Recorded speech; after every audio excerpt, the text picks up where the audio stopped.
Olá, meus caros, aqui é o Corvo e venho hoje comentar um pouco, dar algumas impressões sobre um dos contos do Conan, que é um personagem do Robert E. Howard que eu costumo abordar aqui no canal e que eu continuarei a passos curtos, mas continuarei abordando.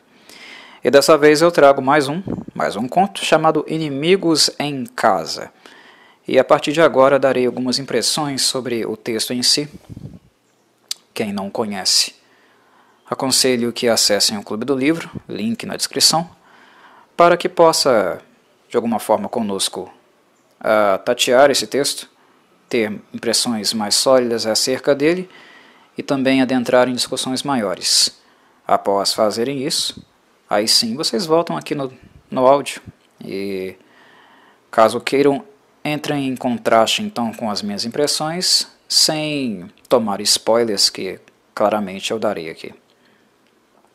Muito bem.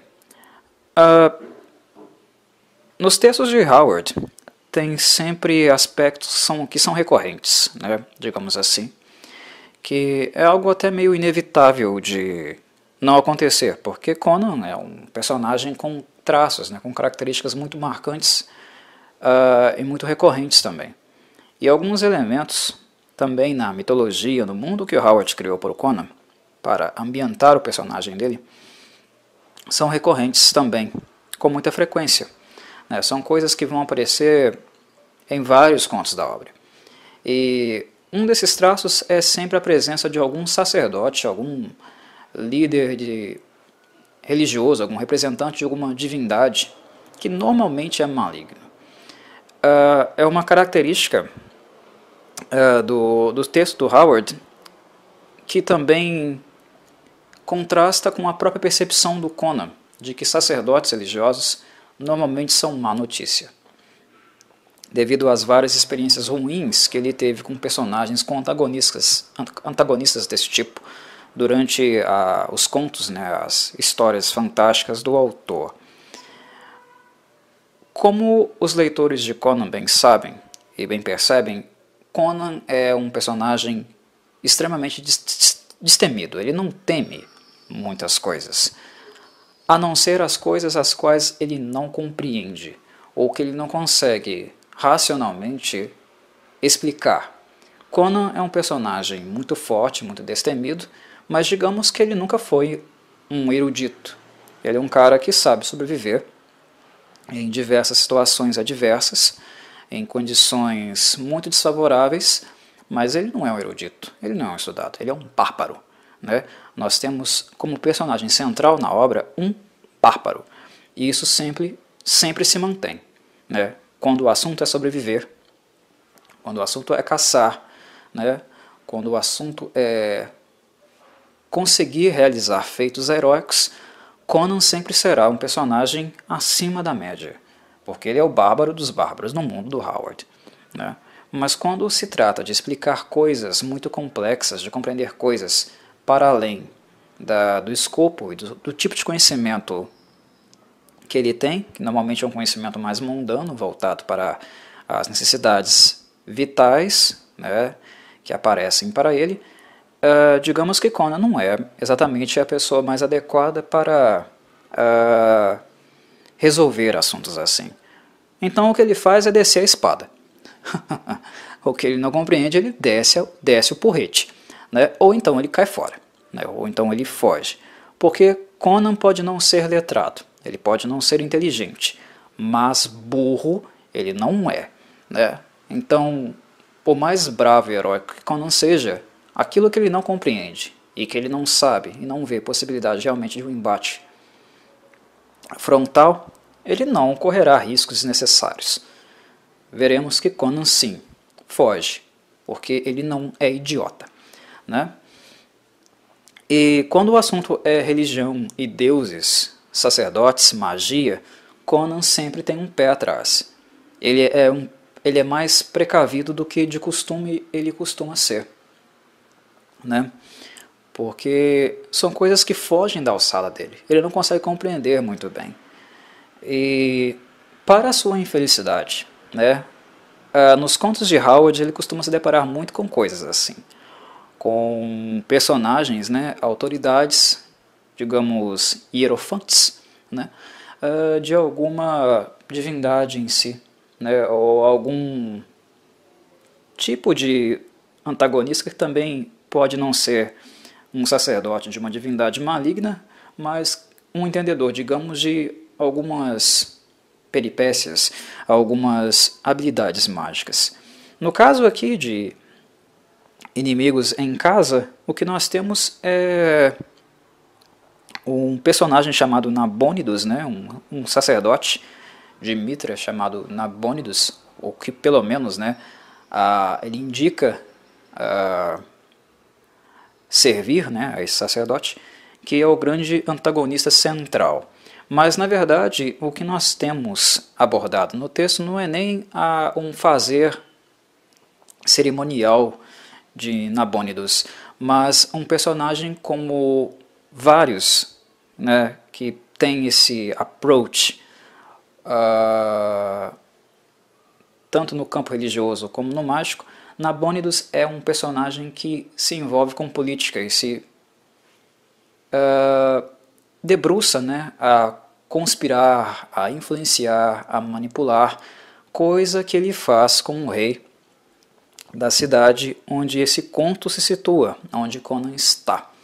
E ele tem rivais, e um desses rivais é Murilo. Murilo sabe que Nabônidos influencia o rei, que ele é corrupto, e que, na verdade, a cidade, né, o reino, está nas mãos dele, não do rei. E Murilo tem problemas, porque ele também é um safado, né? Ele também é um cara corrupto, né, que utiliza da influência dele para conseguir mais bens, aumentar a sua fortuna. É um ladrão. Só que sabe-se que num sistema normalmente monárquico, esse sistema é um sistema que pende para um lado onde quem está com o poder quer cada vez mais. E a hierarquia é sempre uma hierarquia, digamos, vertical, né? Então, rivais, né, pessoas querendo passar uma por cima da outra, enfiar a faca nas costas, aos montes. E os rivais mais próximos, um pouco mais abaixo da hierarquia, são sempre muito vigiados por aqueles que estão acima, porque são pessoas que podem conspirar para tomar o lugar das que têm mais poder e mais capacidade de movimentação, de manipulação, digamos assim. Nabônidos tem essas noções, né, tem essa consciência, e Murilo é uma ameaça para ele, assim como Nabônidos também é uma ameaça para Murilo. Então o contexto é sempre meio de rivalidade mesmo, né, de um tentando antecipar o outro. E no caso aqui, na ambientação do texto, nesse momento em que o texto aborda da história, né, Nabônidos tem Murilo nas suas mãos. Ele está com a faca e o queijo para ferrar Murilo, né, denunciar ao rei sobre suas atividades ilícitas. E Murilo, no caso, está desesperado. Ele tem uma certa ciência de que, ao descobrir as suas atividades ilícitas, que Nabônidos irá no dia seguinte, né, abordá-las com o rei, prejudicá-lo de alguma forma, e aí ele está ferrado, né, literalmente ferrado. Ele vai perder a cabeça. Só que Murilo também sabe que aconteceu alguns fatos recentes na cidade envolvendo dois personagens. E um desses personagens é nada mais, nada menos do que Conan. Eles foram pegos, né, tentando atacar um outro sacerdote, e um deles já foi executado, mas Conan ainda se encontra vivo. Nabônidos é um perigo, é uma ameaça que Murilo precisa resolver, precisa fazer frente imediatamente. E ele vê em Conan uma possibilidade de fazê-lo, uma possibilidade de sanar esse problema, esse incômodo que aparece para ele. Sabendo que onde Conan está preso, na prisão que Conan está, a guarda é muito frouxa, né, e muito também subornável, Murilo se aproveita disso, né, e no período de ronda noturno, onde o número de guardas é menor, no caso só fica um guarda vigiando os presos à noite, ele tenta subornar o guarda, na verdade o suborna, né, para que Conan seja solto, né, Conan seja liberto.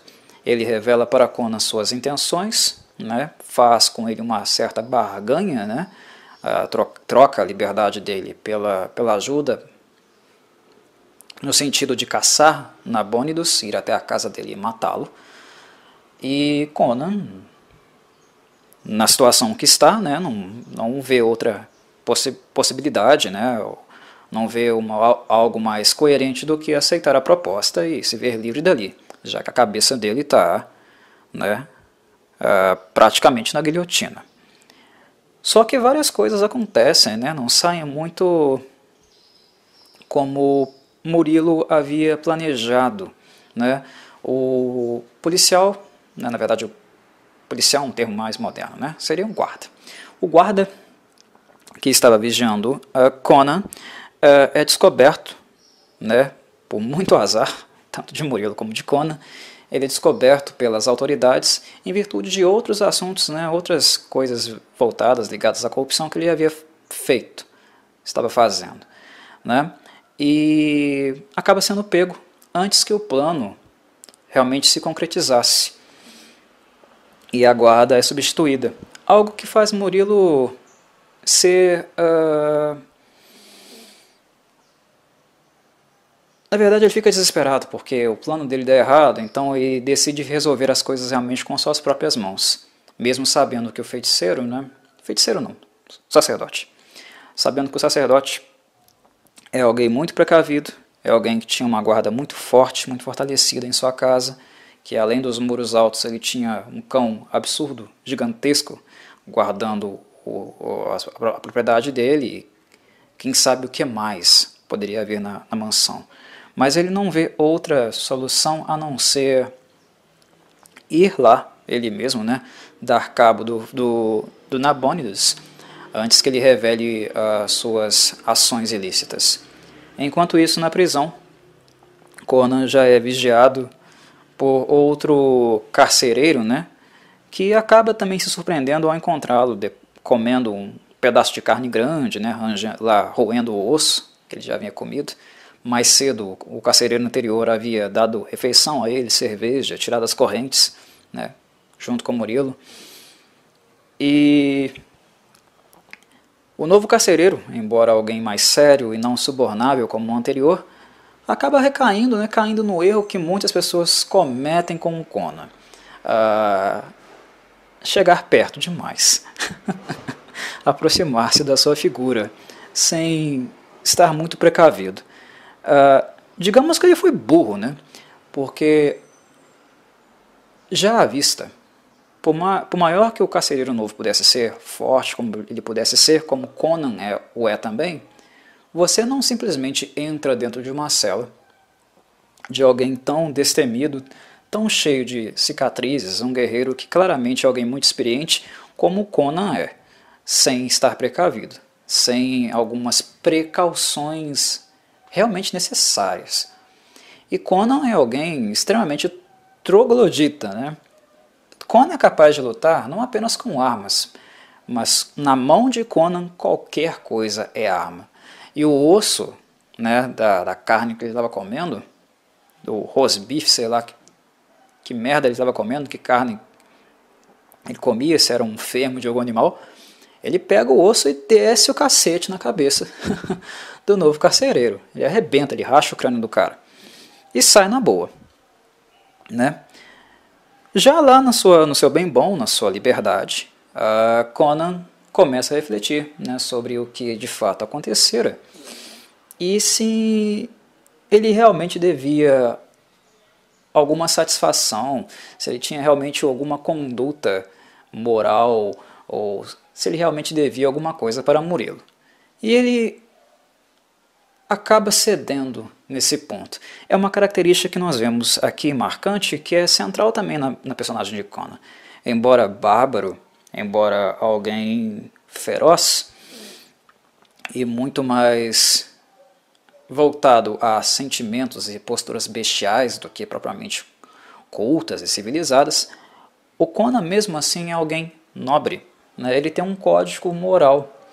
As pessoas que o ajudam, ou que ele tem boa relação, Conan, digamos que ele desenvolve, né? Que ele nutre um sentimento de dívida. Mesmo que Murilo estivesse agindo e fazendo algo apenas devido aos interesses dele, ele havia tirado as correntes do braço de Conan. Ele havia dado comida para Conan e uma possibilidade de Conan sobreviver um dia a mais, lutar um dia a mais.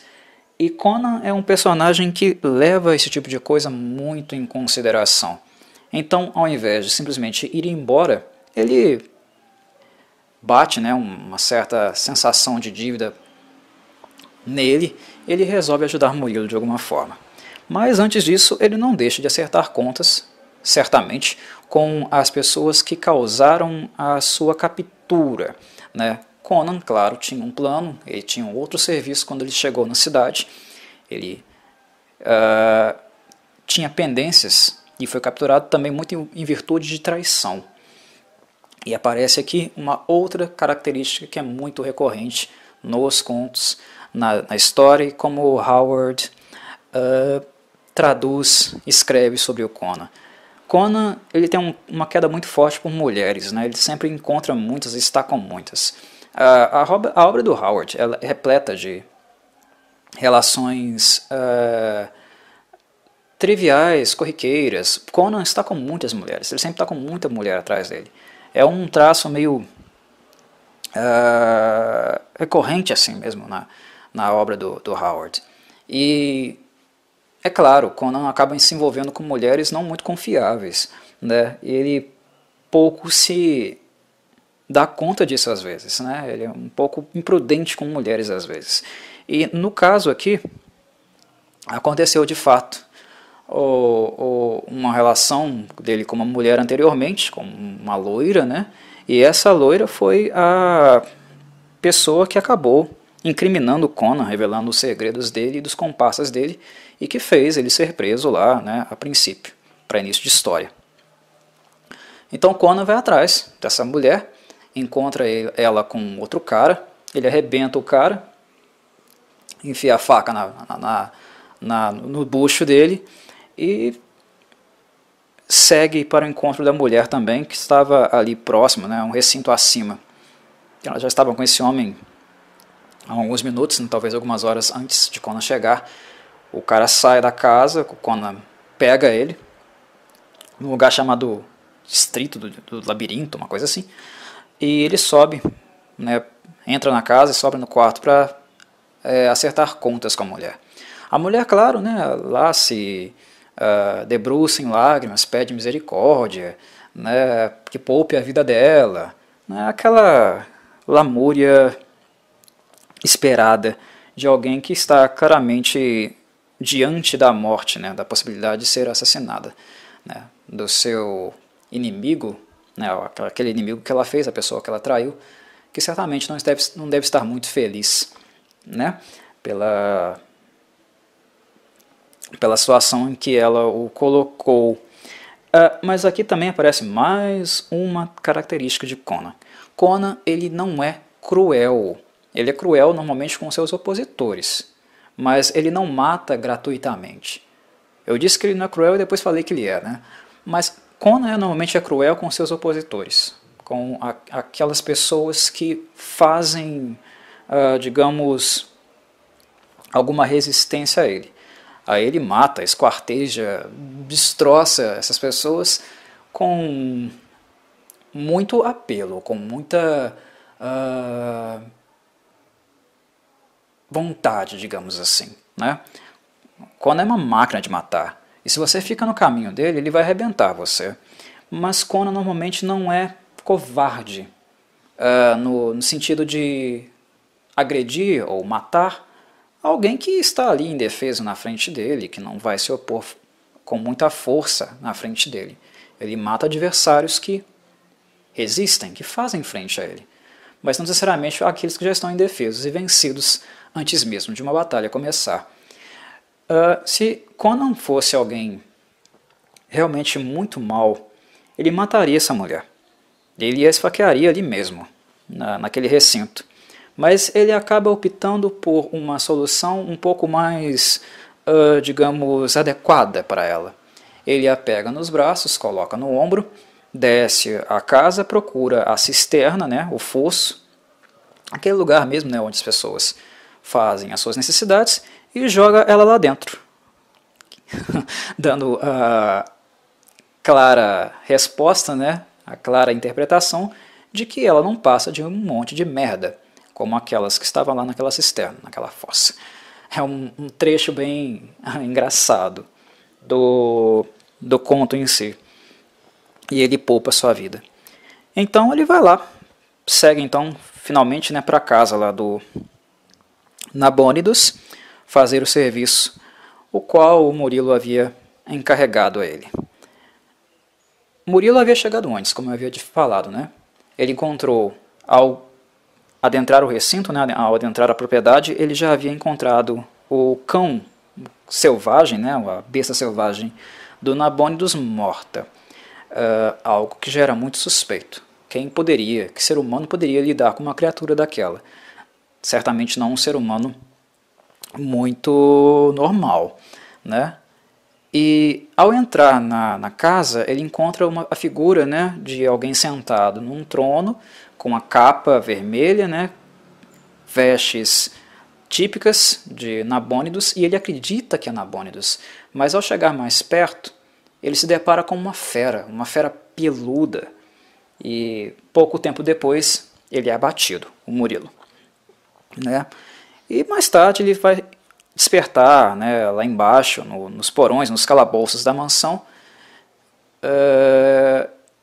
e revelar a nós, leitores, que ele não morreu necessariamente, mas que ele foi apenas abatido, deixado inconsciente. E quando ele desperta justamente com a figura de Conan, a presença de Conan diante dele.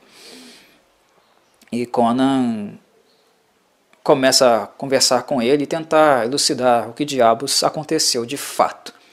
Murilo achava que havia sido abatido por Nabônidos, e que Nabônidos era de fato alguém que não era, digamos, do mundo humano, ou era uma besta selvagem, um demônio, né, um arquidemônio, algo do tipo, alguém que não era desse mundo.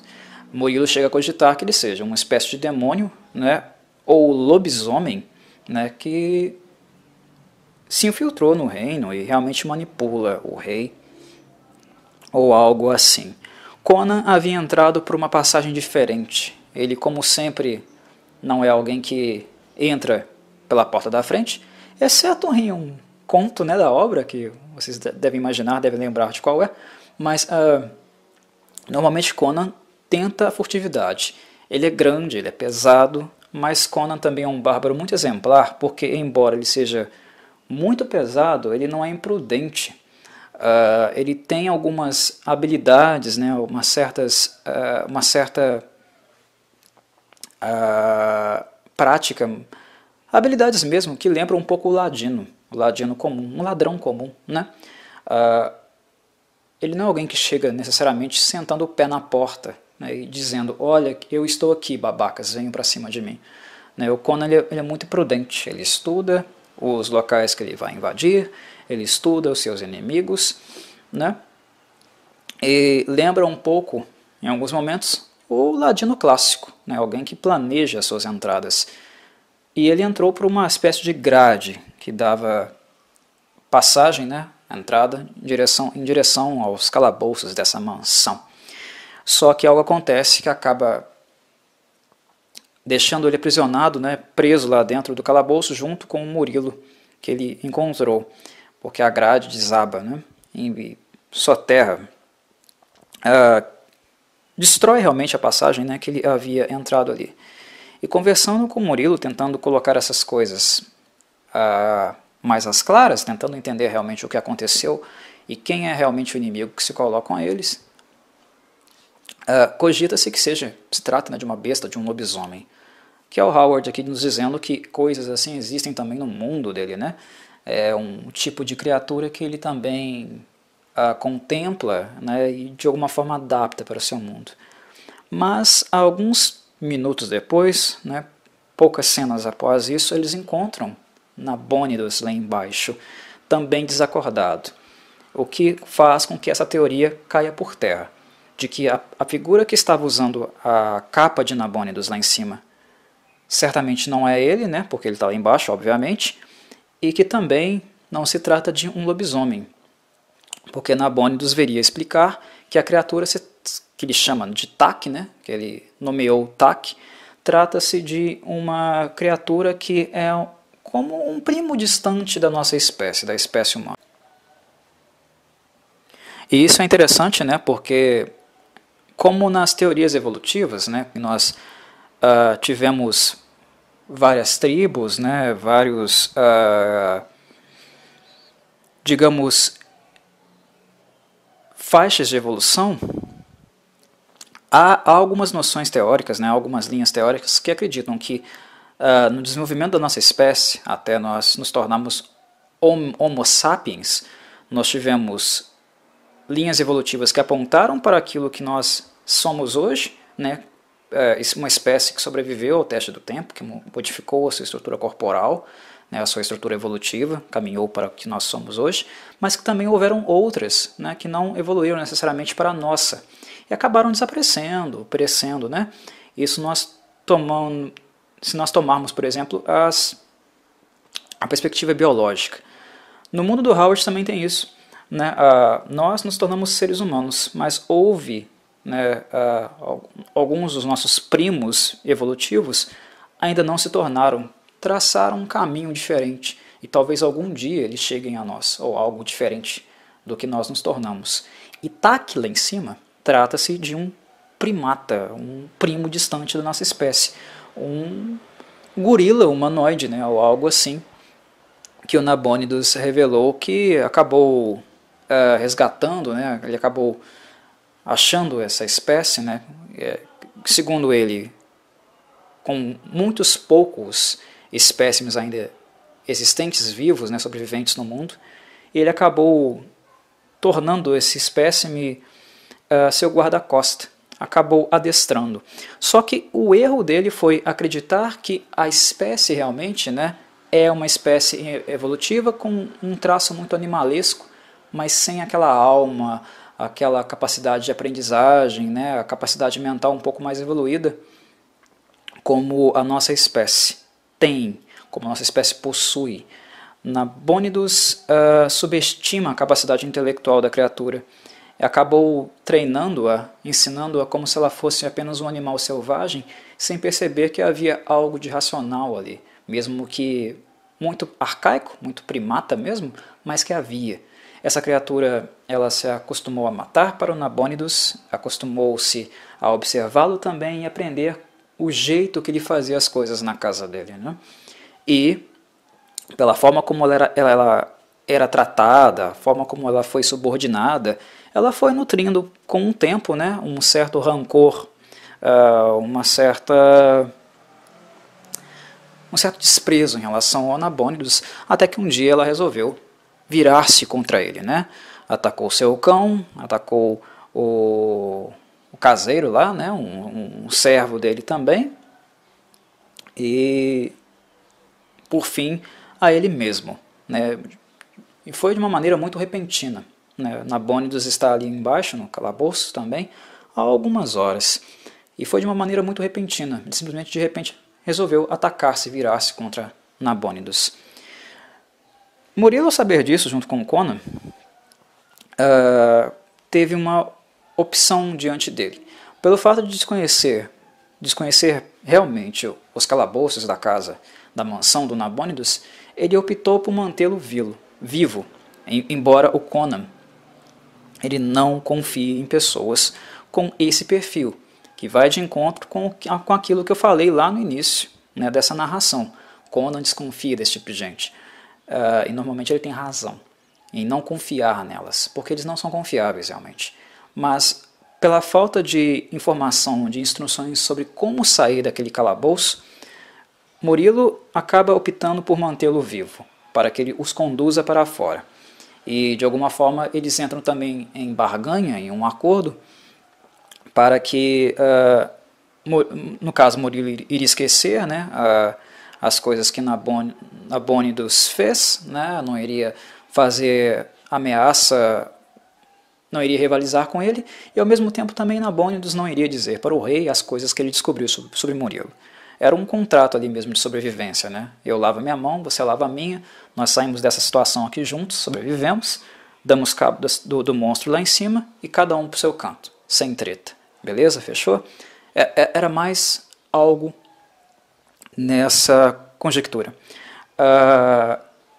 E assim caminham as coisas, né? Embora Conan queria mesmo enfiar a faca no pescoço do Nabônidos, ele realmente não confiava nele. Bem, Nabônidos os guia, os conduz então pelos caminhos certos, pelos locais corretos, e para uma forma de escapar dali, ou lidar com o problema e com o Tak, com a criatura, de maneira que eles não fossem surpreendidos e mortos. É revelado para eles, para Murilo e para Conan, que Tak, né, aprendeu observando o que Nabônidos fazia, e Nabônidos fala que no cômodo que o Tak está, que eles conseguem vê-lo em virtude de uma estrutura espelhada entre cômodos que existe na estrutura da casa, que naquela sala que ele está, há uma espécie de mecanismo, né, onde o Nabônidos, quando ele tinha inimigos, invasores, ele puxava uma cordinha, a casa, o recinto, né, o cômodo ele era fechado, era lacrado, e uma armadilha era acionada. E a ameaça em si, né, era extirpada, automaticamente destruída. Né? Nabônidos revela que a casa dele é repleta de armadilhas, e que Tak aprendeu uma delas. Né? E que eles teriam então que esperar que Tak saísse daquele recinto, porque se eles entrassem de imediato, né, fossem de encontro a ele, eles com certeza, né, por ter aprendido, olhando, iria puxar a cordinha, o mecanismo da armadilha seria acionado, eles estariam encurralados e a armadilha iria surtir um efeito neles.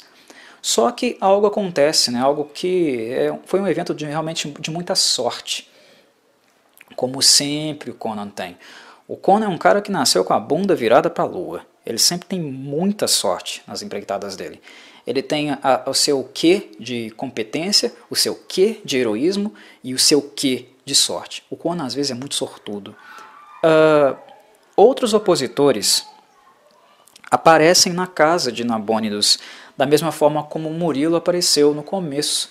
Nesse caso eram alguns outros políticos, né, mais nacionalistas, que iriam fazer frente a ele, iriam tentar matar Nabônidos, justamente para acabar, né, limar, cifrar essa influência que ele tinha, na verdade que ele tem, né, em relação ao rei, e por causa disso mover os peões de acordo com o bel interesse dele. Esses nacionalistas chegam na casa do Nabônidos, são surpreendidos pelo Tak da mesma forma que o Murilo foi, achando que era o Nabônidos e não era, né? Era um monstro peludo, e eles também são capazes de perceber como funciona o mecanismo da armadilha do Nabônidos. O Tak puxa a cordinha, a armadilha é acionada, os políticos ficam presos, né, no recinto, e um gás exótico, né, solto no recinto, um gás que torna os indivíduos muito agressivos, né, tornam esses indivíduos insanos, e eles mesmos se esquartejam, se arrebentam, né, se mutilam, se chacinam dentro desse recinto. Né. É uma cena realmente muito gráfica. Né, e que o Murilo, na verdade, né, o Murilo chega a pensar que, graças a Deus, ele não estava conseguindo ouvir, né, a gritaria, os gritos de horror que ecoavam daquela sala, no ponto onde eles estavam, devido ao aspecto gráfico realmente da situação. O gás é solto na sala, a armadilha é acionada e os caras ficam insanos, eles começam a destruir, a arrebentar uns aos outros. Nisso, o Tak, a criatura, volta a fazer exatamente o que ele aprendeu e viu o Nabônides fazer, né? Que é o passo seguinte, livrar-se dos corpos. Como um bom animal, né? Mas um animal que aprende vendo as coisas, ele vai livrar-se dos corpos, né? E isso dá um tempo para que os três, né, Nabônides, Murilo e Conan, entrem no recinto e preparem uma armadilha para ele.